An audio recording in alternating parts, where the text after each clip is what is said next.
নমস্কার বন্ধুরা, green farming Bangla চ্যানেলে আপনাদের সবাইকে স্বাগত। জঙ্গল থেকে বাগান তৈরির কাজের আগের দুটো ভিডিও আপনারা দেখেছেন। আজ সেই কাজেরই পরবর্তী অংশ নিয়ে হাজির হয়েছি। আজ দেখবেন কাজ কতটা এগিয়েছে এবং পরবর্তী পর্যায়ে আমরা কি করতে চলেছি। তাই ভিডিওটা শেষ পর্যন্ত দেখুন। চলুন শুরু করা যাক। তো বন্ধুরা, আগের দুটো ভিডিওতে আমরা জঙ্গল থেকে বাগান তৈরির কাজের কিছু অংশ দেখিয়েছিলাম। আজ সেই কাজেরই পরবর্তী কিছু অংশ। আজ দেখব কতটা কি কাজ আমরা করতে পারি। আজকে যে কংক্রিটগুলো আছে, আগেকার আপনাদের বলেছিলাম এই জায়গাটা একটা গোয়ালবাড়ি, একটা ফার্ম ছিল। এখানে গরু, বাছুর, মুরগি এসব থাকতো।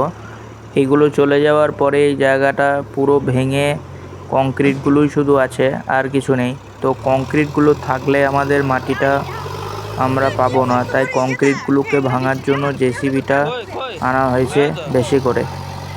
এবার জেসিবি করে দেখো কংক্রিটগুলো তুলে আমাদের যে ট্রাক্টরের মধ্যে লোড করা হচ্ছে। এই জায়গাটা ফাঁকা না করলে আমরা গাছগুলো ঠিকমতো বসাতে পারবো না। আর যে কংক্রিটগুলো আছে সবগুলো ট্রাক্টরের মধ্যে ভরে বাইরে ফেলে দেবো। বন্ধুরা, অনেক দিন ধরেই ইচ্ছে ছিল এই জঙ্গলটাকে একটা সুন্দর বাগানে পরিণত করব। শুরুতে জায়গাটা এতটাই জঙ্গল ভরা ছিল যে কোথাও থেকে কাজ শুরু করব সেটাই বুঝতে পারছিলাম না। কিন্তু একটা কথা আছে, ইচ্ছা থাকলে উপায় হয়। তাই ধীরে ধীরে এক ধাপ করে কাজ শুরু করেছি। আগের দুটি পর্বে আপনারা সেই শুরুটা দেখেছেন, আর আজ সেই স্বপ্নকে আর একটু এগিয়ে নিয়ে যাওয়ার চেষ্টা করছি। আশা করছি একদিন এই জায়গাটা সবুজ গাছপালা আর ফলের বাগানে ভরে যাবে। আপনারা পাশে থাকলে এই পুরো যাত্রাটা আপনাদের সঙ্গে ভাগ করে নেব। কোনো ভালো কাজ একদিনে হয় না। প্রতিটি গাছ লাগানোর আগে মাটি তৈরি করতে হয়, আগাছা পরিষ্কার করতে হয়, অনেক পরিশ্রম করতে হয়। আজকের ভিডিওতে সেই পরিশ্রমী আর একটি ধাপ আপনাদের দেখাবো।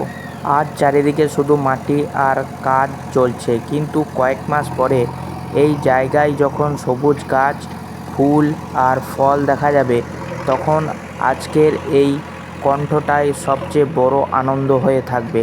সেই পরিবর্তনের প্রতিটি মুহূর্ত আপনাদের সঙ্গে ভাগ করে নিতে চাই। আপনারা আগের ভিডিওতে যেভাবে ভালোবাসা দিয়েছেন তাতেই আরও উৎসাহ পেয়েছি। তাই আজ আবার নতুন উদ্যমে বাগান তৈরির কাজ শুরু করছি। আপনাদের পরামর্শ আমাদের কাছে খুব গুরুত্বপূর্ণ।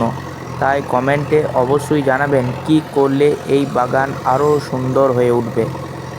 আজ যে মাটিতে ঘাম ঝরছে, কাল সেই মাটি ফল আর সবুজ আমাদের পরিশ্রমের মূল্য ফিরিয়ে দেবে। তাই ধীরে ধীরে এক ধাপ করে এগিয়ে চলছি। বন্ধুরা, বড় পরিবর্তন কখনো একদিনে হয় না। প্রতিদিন ছোট ছোট কাজই একদিন বড় সাফল্যের গল্প হয়ে দাঁড়ায়। আজকের ভিডিও সেই গল্পের আর একটি অধ্যায়। অনেকেই বলেছিল এই জঙ্গলে থেকে কিছুই হবে না, কিন্তু আমরা বিশ্বাস করেছি সেখানেই ইচ্ছা আছে। যেখানে পথও আছে, তাই কাজ থামেনি। আজও এগিয়ে চলছি। একদিন যখন এই বাগানে ফল ধরবে, গাছে গাছে সবুজ ভরে যাবে, তখন আজকের এই পরিশ্রমের ভিডিওগুলি আমাদের সবচেয়ে বড় স্মৃতি হয়ে থাকবে। এই বাগান শুধু গাছ লাগানোর গল্প নয়, এটা ধৈর্য, পরিশ্রম আর স্বপ্নকে বাস্তবে রূপ দেওয়ার গল্প। সেই যাত্রার প্রতিটি মুহূর্ত আপনাদের সঙ্গে ভাগ করে নিতে চাই। গুটি গুটি পায়ে আস্তে আস্তে করে আমরা দেখো কী রকম বাগান তৈরির পথে এগিয়ে চলেছি। অনেকটাই আমাদের কংক্রিটগুলো ট্রাক্টরের মধ্যে চাপিয়ে নেওয়া হয়েছে। এখানে ঘর থাকার কারণে অনেকটা গভীরেই ইঁটগুলো সব আছে, তাই একটু মাটিটা ডিপ করে খনন করার পরই ইঁটগুলো বেরোচ্ছে। ভেতর থেকে ইঁটগুলো যদি বাইরে না বার করা হয়, তাহলে আমরা যখন ট্রাক্টর করে চাষ দেবো জায়গাটাকে, তখন ভালো করে চাষ দিতে পারবো না। তাই জেসিবি দাদাকে বলেছিলাম ভালো করে গর্ত করে যে ইঁটগুলো আছে সবগুলো বাইরে বার করতে। দেখতেই পাচ্ছ কত ইঁট এখানে রয়েছে। কংক্রিটগুলো তোলার পরে আস্তে আস্তে আমরা যে কাজের দিকে এগিয়ে যাব সেটা হচ্ছে বাউন্ডারি। কেননা গাছ লাগানোর পর যদি আমরা বাউন্ডারি না দিই তাহলে আমাদের গাছগুলো সুরক্ষা থাকবে না। তাই সুরক্ষা করার জন্য আমাদেরকে বাউন্ডারিটা করতেই হবে। এর পরের আমাদের কাজ থাকবে বাউন্ডারি। তো আজকে যতটা পারবো ততটা এই কংক্রিট আর ইটগুলো যেগুলো আছে এইগুলোকে ভালোভাবে পরিষ্কার করে নেব। তো আজ এই পর্যন্তই থাক। কথা বলতে বলতে ভিডিওটা এমনিতেই লং হয়ে গেছে, তাই আর বেশি বড় করছি না। আবার দেখব আমরা নেক্সট ভিডিওতে আমরা এর পরবর্তী পর্যায়ে কি করতে চলেছি।